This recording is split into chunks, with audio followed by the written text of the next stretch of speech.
Mangwanani akanaka vedare tinokugamuchirai zvekare kune chimwe chirongwa pano paZoom, Facebook, Secrets and Confessions.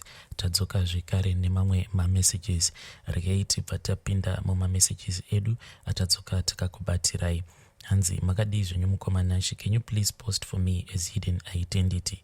Ininiwo ndiri kutsvakawo rubatsiro kubva kumhuri yeZimbabwe. Ndine kung'anga kwandakaenda mukoma vangu ende kuenda kwandakaita kung'anga uku yaiva nhau yekuti ndainge ndabira umwe munhu mari yake mukoma. Zvakaitika mukoma ndezvekuti inini ndainge ndichiita zveUmalaicha, saka ndakazobatiswa imwe building material neumwewo uyo ainge ari customer yangu. Saka munhu uyu ainge atova nenguva achingondibatisa zvinhu zvake zvekuti aitonditrasta. Saka panguva yacho pandakabatiswa zvinhu izvi, munhu uyu ndainge ndisina kumuudza kuti ndainge ndatobhuroka mubusiness.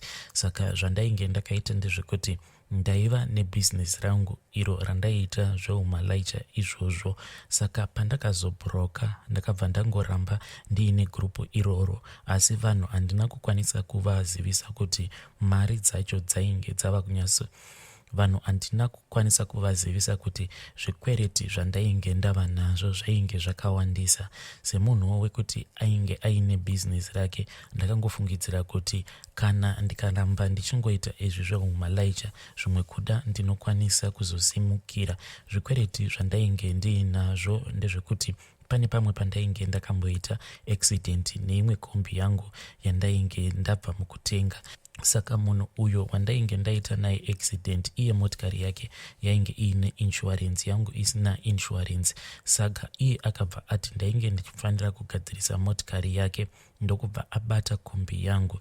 Saka zvandainge ndava kuita ndezvekuti nguva zhinji ndaiti kana ndikapiwa mari nevanhu vachiti ndinge ndichinovasvitsira mari yavo iyoyo, ndaibva ndangovhara munhu iyeye mari iyoyo ndichiitira kuti ndimbofanozo-kukavha gepu riya, ndichiti kana ndikagadzirisa motikari yemurume uya ndobva ndagadzirisawo kombi yangu, ndobva ndatanga kuenderera mberi neupenyu. But zvinhu zvangu mukoma ndaita like munhu ainge achingoramba achingowedzera kuiswa munyama. Saka ndakangoramba ndichingogamuchira mari dzevanhu, ivo vanhu vasingazivi kuti ndatova munhu akatobhuroka mubhizinesi. Mugurupu rangu iri mukoma, inini ndainge ndakaseta kuti ndini ndoga ndaikwanisa kungotumidzira mamessages ndichiitira kuti uya anenge aine macomplaints haakwanisi kuwana mukana wekuti ange achiudza vanhu mugurupu. Asi ndaingoti nekufambawo kwenguva ndichakwanisa kuzogadzirisa zvose zvandainge ndichikanganisa pabhizinesi rangu. Ndaitova nelist rangu randainge ndakanyora kuti nhingi handina kukwanisa kusvitsa zvinhu zvake, kunyanya vaya vainge vachindibatisa hembe. Ndaiti kana munhu andibatisa hembe ndikaona kuti zvinhu zvandabatiswa izvi zvinhu zvekuti zvinenge zviine ukoshwa mukati, zvandaiita ndezvekuti ndaitora hembe idzodzo ndobva ndanopa imwe hanzvadzi yangu. Panguva yacho ainge achiri neflea market yake kuHarare uko, ndiye aizonditengesera hembe idzodzo. Kana dzikatengwa obva andipawo zvimari zvacho zvaanenge atengesa pazvinhu izvozvo zvandinenge ndamupa. Asi kunyange hangu ndaiziva kuti izvi zvose zvandiri kuita utsotsi hwandainge ndichiitira vanhu, asi shuviro yangu yainge iri yekuti ndikwanise kubhadhara vanhu vaya vandainge ndakavhara. But mukoma zvinhu zvacho zvakaramba zvichingosunga. Gepu iri raiti rikasunga, rimwezve robva rasunga. Pamotikari dzangu dzose dzandainge ndichishandisa paUmalaicha ndakazongogumisidzira ndasarirwa nedouble cab yangu 1 netrailer. Then vamwe vakomana vose vainge vachindishandira ndokubva ndambovamisa mabasa because zvinhu zvacho zvainge zvava kuita like zvine kamhepo mukati, so zvinhu zvainge zvakadzvanya zvekuti ndainge ndisisina kana plan. Saka mukadzi uyu mukoma paakazoti iye anoda kundibatisa zvinhu zvake, ndakabva ndati uyu ndiye mwari wangu, because zvinhu zvacho zvaainge achida kundibatisa zvainge zviri zvinhu zvaiva nevalue yainge yakanyanyisa. Munhu uyu paainge akandiudza kuti iye pane zvaainge achida kundibatisa, ndainge ndisina kana kumbogara ndakabatwa nemwoyo wekuti ndiri kuda kuzomuvhara building material yake iyo yaainge andiudza kuti ndiyo yaari kuda kundibatisa kuti ndinge ndichienda nayo kuZimbabwe. Saka ndakabva ndatorana neumwe mukomana wangu uyo ainge asara ari iye ega pavakomana vangu vose vainge vachindishandira. Ndokubva taenda kuya uko kwainge kuchigara mukadzi uya, ndokubva tatakura zvinhu zviya zvainge zvakati wandei. Iniwo mukoma, panguva yacho ndainge ndichitoti zvimwe kuda ndichatomuka nekuda kwezvinhu zvandainge ndabatiswa nemunhu iyeye, plus imwe mari iyo yaainge andipa iri cash achiti ndinofanira kuti ndinge ndichizonoisvitsa kumusha kwavo. Takati tava murodhi mukoma, ndokubva tabatwa nemapurisa. Saka mapurisa aya mukoma vakabva vati ivo vainge vachida mari, ende mari yavainge vachida yainge iri refu because motikari yacho yandainge ndasarirwa nayo panguva yacho haisi motikari yatingati imotikari yaikodzera kuti inge ichiita zveumalaicha. Ndo motikari yandainge ndakatanga kushandisa apo pandainge ndakatanga kuita izvozvo zveumalaicha. Saka ndakabva ndaitawo munyama wekuti ndakabva ndanobatwa nevamwe mapurisa avo airakidza kuti ivo vaiva nemwoyo wainge wakashata. Pavakandibata ipapo vakabva vati vainge vachida kuimpounda motikari yangu. Apa ndainge ndakatakura zvinhu zvemuridzi mukomanashe. Ndakabva ndavabvunza kuti vainge vachida mari yavainge vachida yainge yakawandisa. Ndokubva ndavapa mari yose iyo yandainge ndiinayo, ende mari yacho yandakavapa ndiyo iya yandainge ndabatiswa naamai ivavo iri cash yandainge ndichifanira kuzosvitsa kumusha. Ende mari yandakavapa ndo mari iya yandainge ndakabatiswa naamai vaya vachiti ndinofanira kuti ndinge ndichizovasvitsira mari iyoyo yavo yavainge vandibatisa.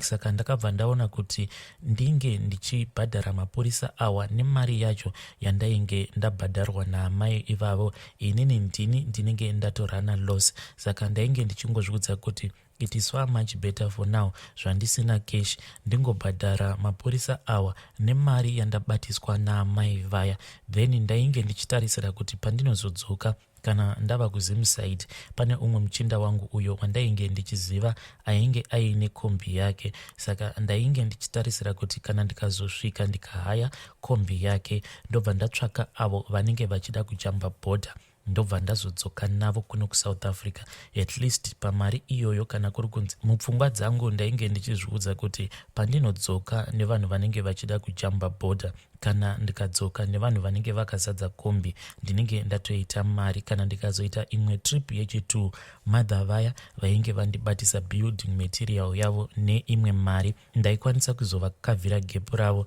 vasati vanyanya kundinetsa. Mukoma, ndakatorerwa mari yose nemapurisa apa ndainge ndichiri kuSouth African side. Kunyange mari chaiyo yedhiziri mukoma yainge itori mari yekutotsanzadzira chaiyo. Then umwe munhu uya wandainge ndiinaye ndichishanda naye iye akabva ati mudhara, zvinhu izvi zvatodhakwa izvi, ngatitengese ka building material iyoyo yatainge tiinayo sezvo tainge tisisina kunyange fuel yacho yekuti tinge tichisvika kumusha kwaamai ivavo. Akabva ati it is far much better kuti tigare tangozviudza kuti tastakira kuno kuSouth Africa because kuno ndiko kune makastoma ekuti zvinhu zvedu zvikanyanya kuti dhakwira tikatengesa zvinhu izvi tinobva tamhanya tobva tanotora zvinhu zvatinenge tanzi tiuye kuzotora, because ipapapa kana tikazostaka tiri kuZimside anokwanisa kuzotibatsira ndiani. Kana tikaonekwa tichitengesa zvinhu izvi mungava muri murodhi tinokwanisa kana kuzotosungwa nemapurisa.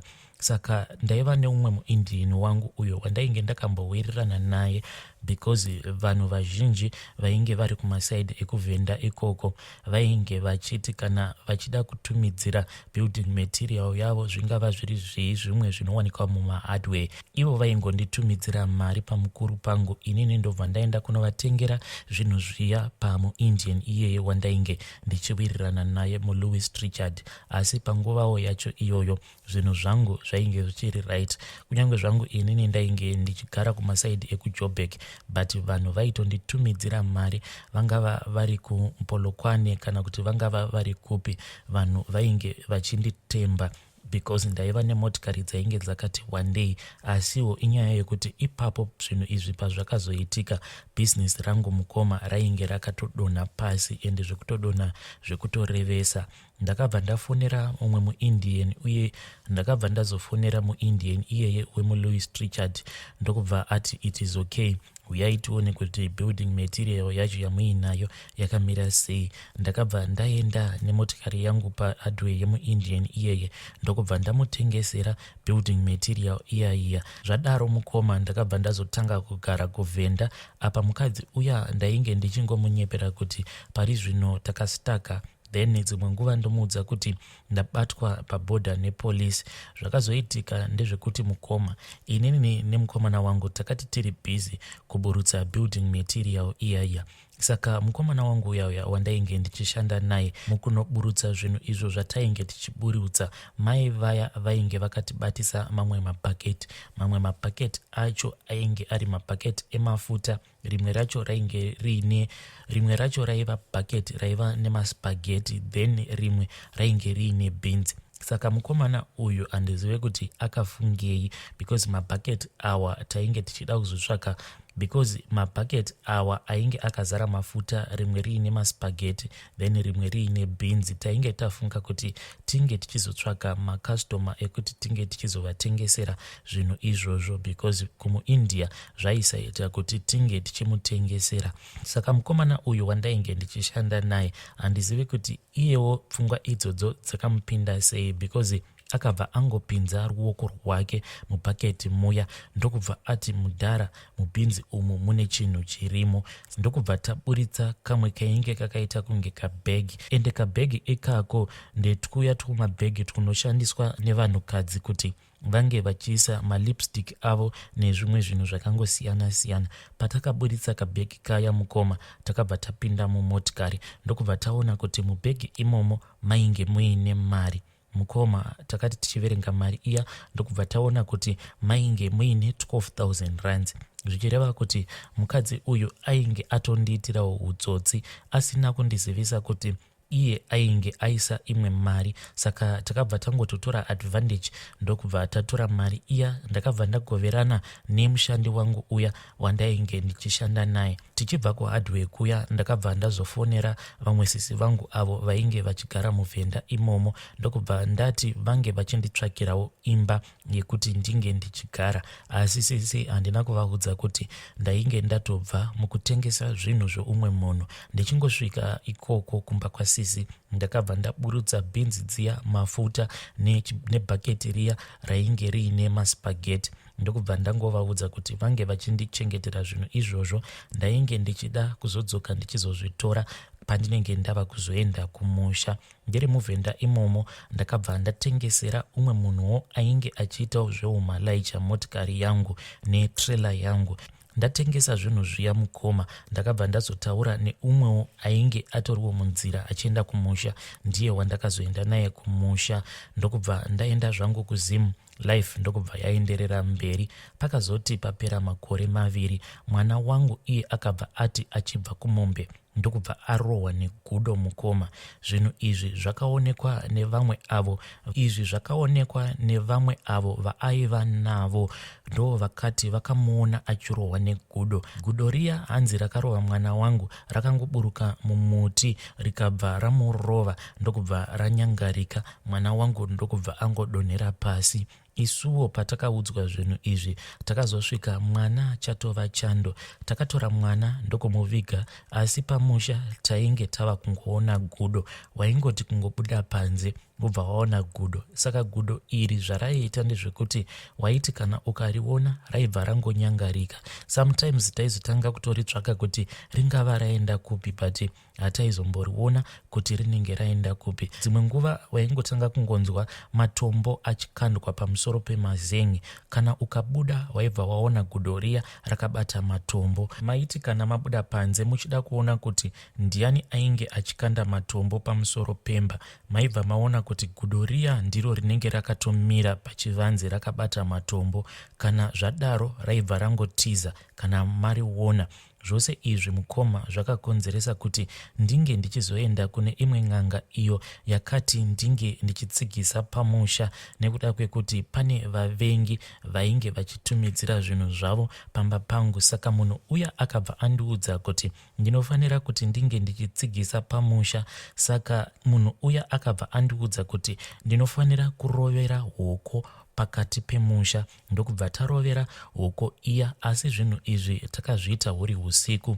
Ndokubva tatanga kufamba tichicherera mimwe mishonga pamakona 4 emba. Zvese izvi ndakazviita ndiine n'anga iya nevamwe vanhu avo vaainge ainavo, asi inini ndainge ndakashama ndisina kana chandainge ndakapfeka. N'anga iyi yakati tisazobuda nemoto panze, ndo mhiko yacho yandainge ndakapiwa.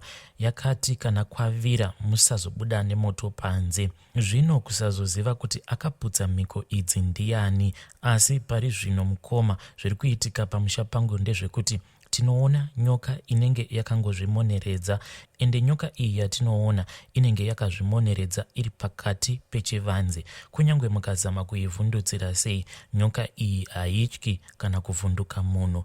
Zvose izvi zviri kuitika pamba pangu mukoma, handina wandati ndazivisa. Ndiri kutotya kuti kana ndikagara ndaudza sabhuku, inini nasabhuku tiri vanhu vekuti takagara tiine tumagiraji kwedu nekuda kwezvakamboitika kumashure uko, zvinhu zvaainge anditumidzira kuti ndinge ndichienda kunomutengera kuSouth Africa. Pandakazodzoka nezvinhu zviya, iye akabva atanga kupopota achiti ndainge ndamutengera zvinhu mumaChina ndisina kumutengera kwagemu, sezvo ainge akanditi ndinge ndichienda kunomutengera zvinhu izvozvo kwagemu. Zvino pakazoitikawo dambudziko iro rakakonzeresa kuti ndisakwanisa kuenda kwagemu ikoko. Saka ndinotya kuti kana ndikagara ndaudza sabhuku kuti ndo zvishamiso izvi zviri kuitika pamba pangu, iye anobva atonditorera mukana. Plus ndanga ndisiri kuda kuti mapurisa ange achizoita get involved munyaya dzangu idzi. Ndambofamba ndaneta vehukama, asi ndapererwa nemazano. Mazuva adarika awo mukoma, takangoti takarara ndokubva tanzwa mahwindo epamba achita like aputika.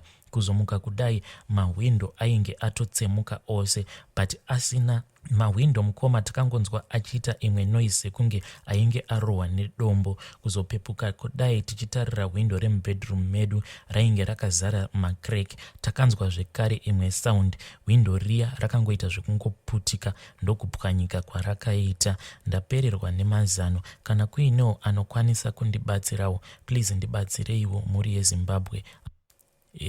Vedare, ndo meseji yandakatumidzirwa ichibva kuna mukoma vedu. Zvakangoma hazvo veduwe.